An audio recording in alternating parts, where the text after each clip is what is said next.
Hello. Hello, welcome, good morning. We're going to be doing the crowdfunding roundup. I haven't done one of these in a while. Might make it a regular feature, a regular show. We'll see if you guys like it. It was successful last time in getting some eyes on some stuff. So we're going to do it again because that's what I feel like doing. First, we're going to look at some comic book projects. We'll look at a game project, so it should be a fun time. Let me just switch over to the news view here, then we'll get started. First, we're looking at Golma. This is a graphic novel project by Zachary Bradley. Looks pretty neat. Now, he had tried to get this funded a little while ago, and unfortunately was unsuccessful.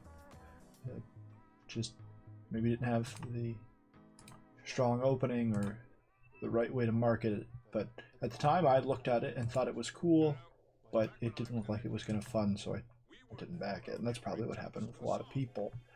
But that's not a problem this time. As you can see, the project is fully funded, and it's only been like a couple days, a day, since he launched, so that's a good thing, for sure. Faux show. So. Let's look at this. First of all, read it. Golma, a world ruled by 12 nations, teeters on the edge of destruction. Draxel, the emperor of the nation of Karnarth, has unearthed unknown technology that grants great power. But at what cost? The people look to their leaders for protection, but hopelessness and fear spreads as nations topple. Are there any who can contest such power? Surely not a monk, nomad, and bum. Surely. So, you can see it's a cool concept. It sounds different than a lot of comic book projects out there, which I like. It's got a different kind of a painterly art style, which is neat. A lot of times when I see these more painted comic books, they don't look like I'd like a comic book to look. I still like comic book art. I may be a person who appreciates fine art. I paint. I have paintings on my wall. This room is dominated with fine art rather than pop art, and so is most of my house. That being said, when I pick up a comic book, I want it to look like a comic book, and sometimes those painted aesthetic just doesn't quite pull it off like I'd hope. But looking at Mr. Bradley's work, you can see that this one definitely still does. It looks almost like video game concept art or like a video game cutscene. You've seen some with stills as opposed to full motion video or something. But you can see here it still is designed and looks like a comic book should look, and so that's kind of exciting, I think.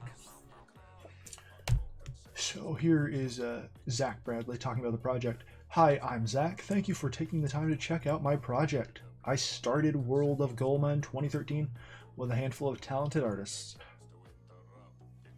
With a handful of talented writers to create an overview of the world. Last year, I began making the first graphic novel in the series and campaigned on Indiegogo. Now, 6 months later, the project is almost complete and ready to send to editors and the printers. What is Golma? Golma is a graphic novel currently sitting at 100 pages of story inspired by the Great Flood. So he goes on to say that he imagined what would the world be like before the flood, before God flooded the earth. What would have been different? Where would society have been at? And he imagined a world that was more fantastical and had some interesting technology. And if we go down here, look at this art, you can kind of imagine, okay, this is still recognizably an Earth-like place, but there is definitely technology that doesn't exist now. So that is the idea behind the story, and I think a pretty neat one.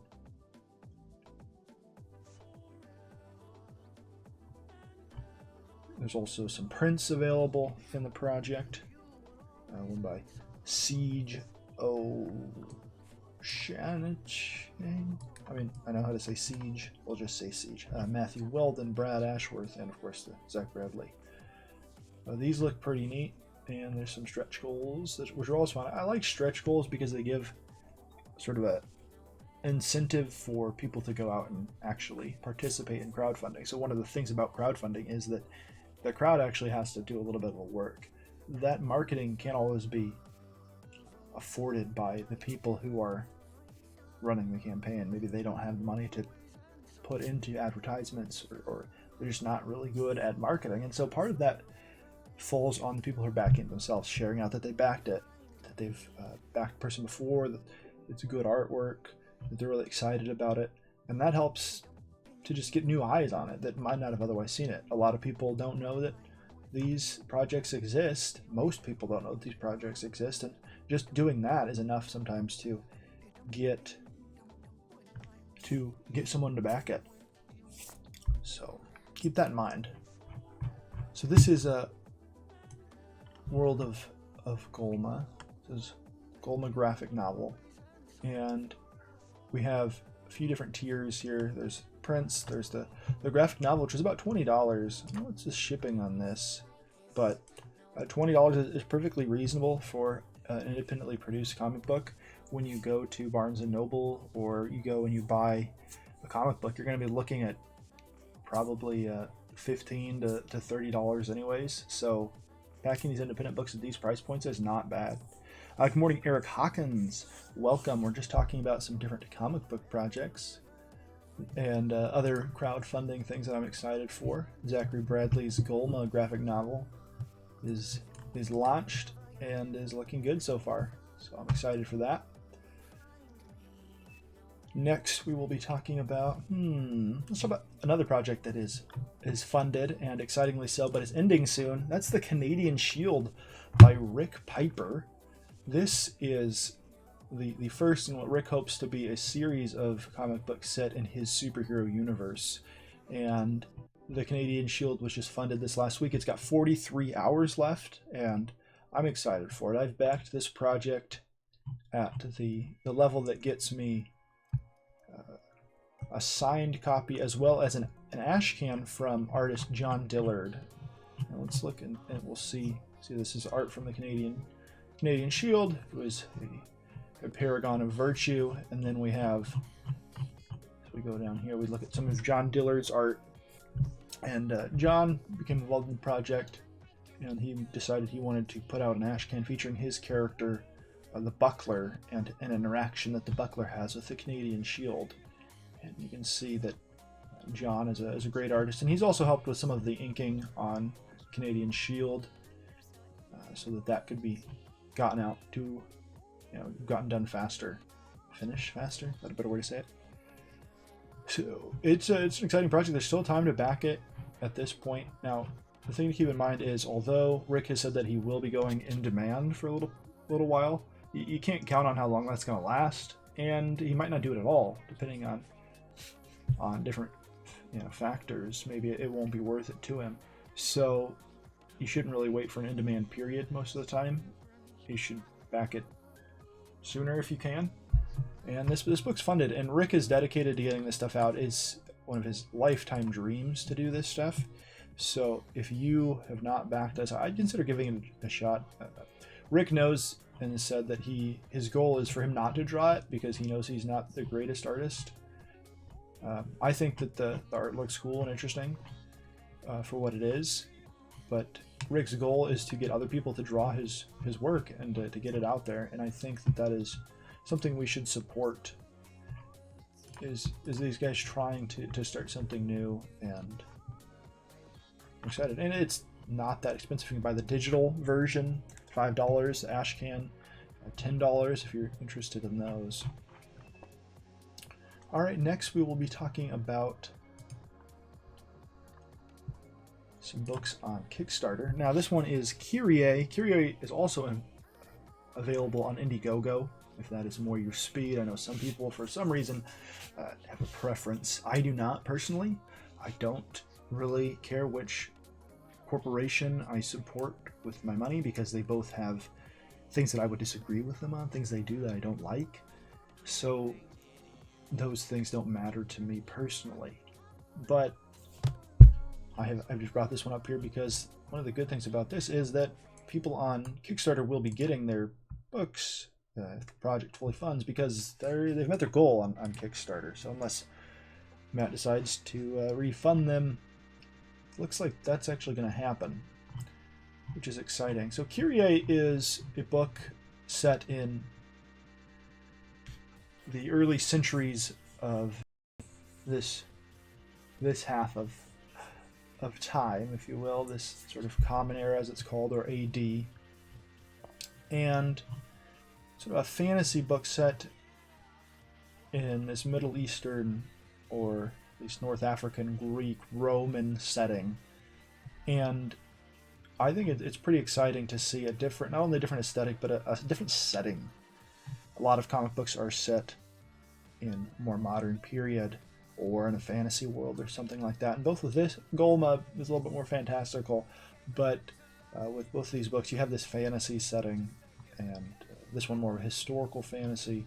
It's pretty exciting to see people branching out, doing things different. I interviewed Matt, and that was pretty interesting to hear why he wanted to do this project, some of his goals with it. And you can see just the artwork is beautiful and unique, and he really puts a lot of detail into making it look great. These backgrounds, I think, are awesome, and I think he does some 3D modeling and then goes in there and uses that as reference. So that's why these look so amazing, and it really pays off his effort and time he's putting into these books.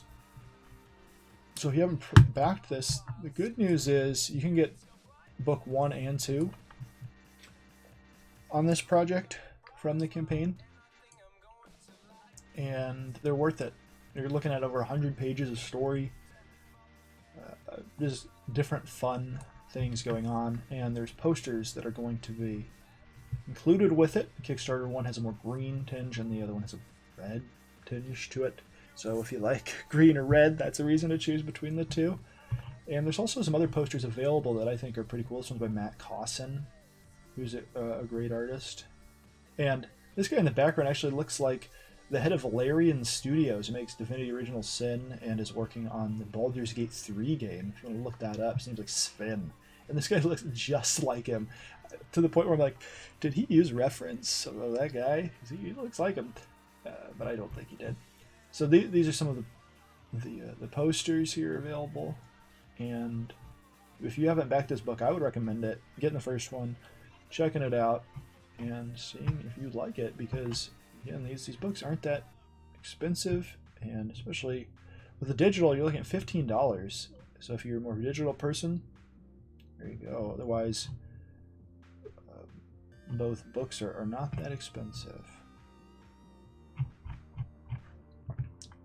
Alright, next we will be looking at one that hopefully will be funded. This is a cool book called Upstarts, and it is still in need of support, but the art on this looks really cool. Sort of a sci-fi setting, science fantasy setting, something. Aliens.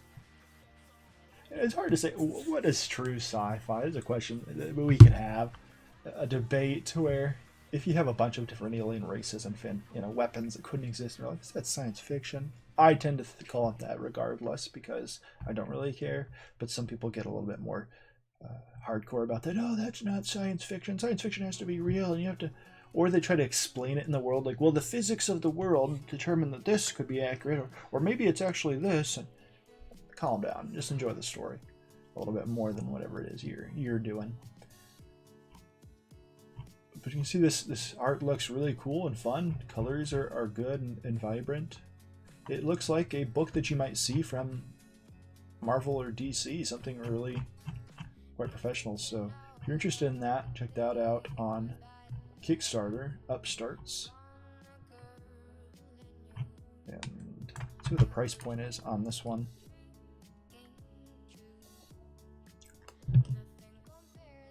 So just for a digital copy of number 2, you're looking at $5. That's not that bad. I mean, not that bad. That's pretty reasonable.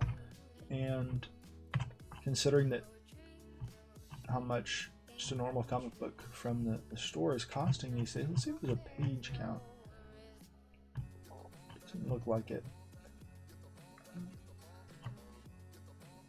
Probably should have prepped myself before starting the stream.